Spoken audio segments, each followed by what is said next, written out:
Facts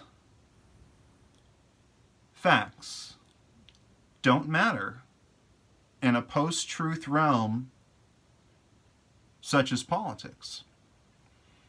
When enough people reach this understanding, the fact-checking politicians will begin to slip out of vogue. Until then, expect plenty of nitpicky nonsense from the peanut gallery. So basically what I'm trying to say here is that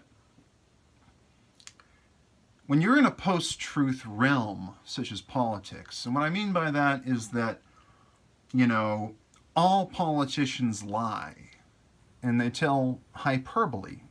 And if you consider hyperbole lying, it's even worse, but they do make promises that they can't keep, and perhaps even, I can't mind read, but don't want to keep. They're just popular. And you can make all kinds of excuses as to why you weren't able to accomplish the goal, the objective. But the facts don't matter in politics. I want them to matter. I want to... There are certain things that are extremely important. When you look at a policy, that's the truth, if it's on paper. And, I want, when I look at, of course, everyone always talks about the water in Flint, or they'll mention, some sort of disastrous situation somewhere in the United States, and that's real. And if someone says, yeah, we're going to take care of that, if a presidential candidate says, yeah, we'll take care of that, yeah, you definitely want them to hold to it. I mean, if you're going to promise just to save the children, and then you don't save the children, what does that mean for your credibility? And what does that mean for your trustability? Your intellectual honesty, it doesn't really reflect too well, right? So, yeah, you want to, I've had people debate me about what's more important, integrity or unity.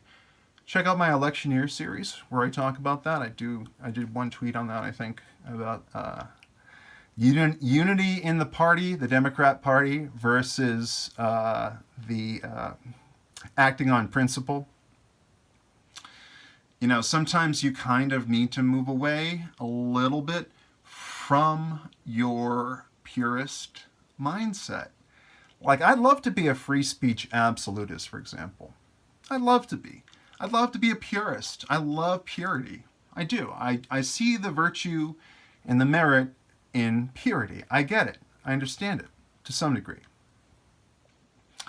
But, sometimes you have to pick your battles. You have to pick your battles. So post-truth,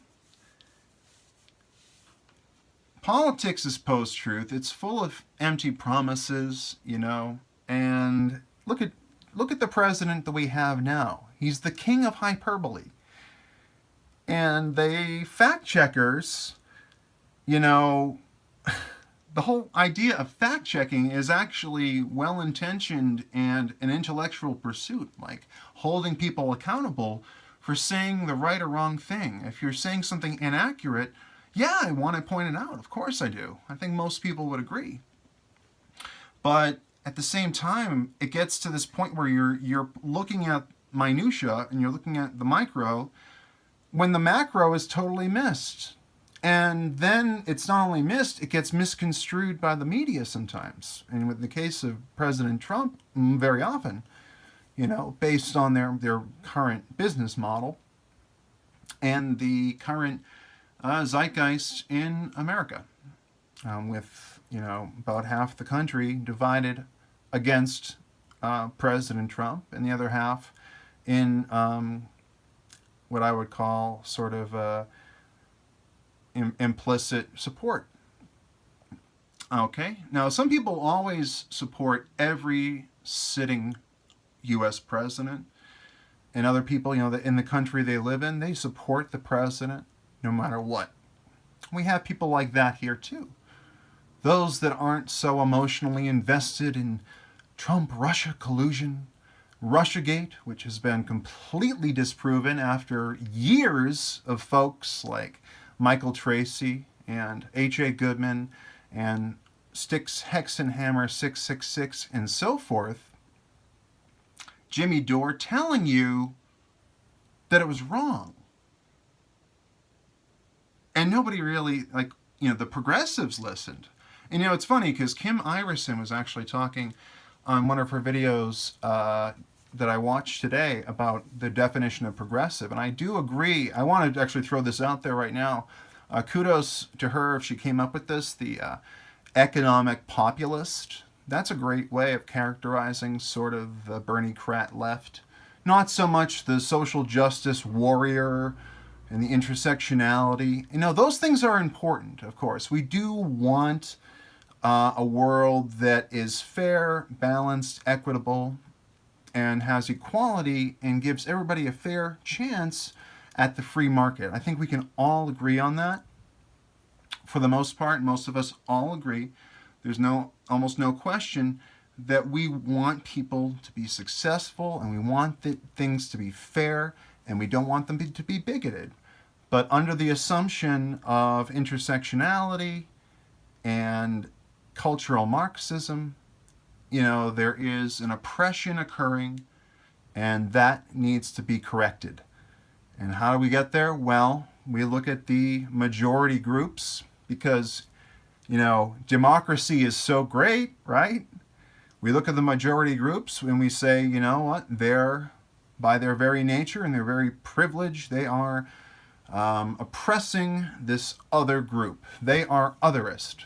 Of course, I say just by bringing otherism or racism or sexism into the conversation, any form of otherism, you are generating, if you will, otherism. It's not through a bunch of mind reading and analogies about what's going on, reflecting, looking at the past and saying that is what's occurring now, because the past does not dictate the future. We need to remember the past. We need to maybe forgive, but never forget. Always remember, okay? Because that's the only way that history really exists in the first place. We remember, we write it down. We put things here, we build things, and then they're still there. Look at the pyramids in Egypt. They're still there. And half the people don't even know how the hell they built this thing. This wonder of the world. It's completely crazy.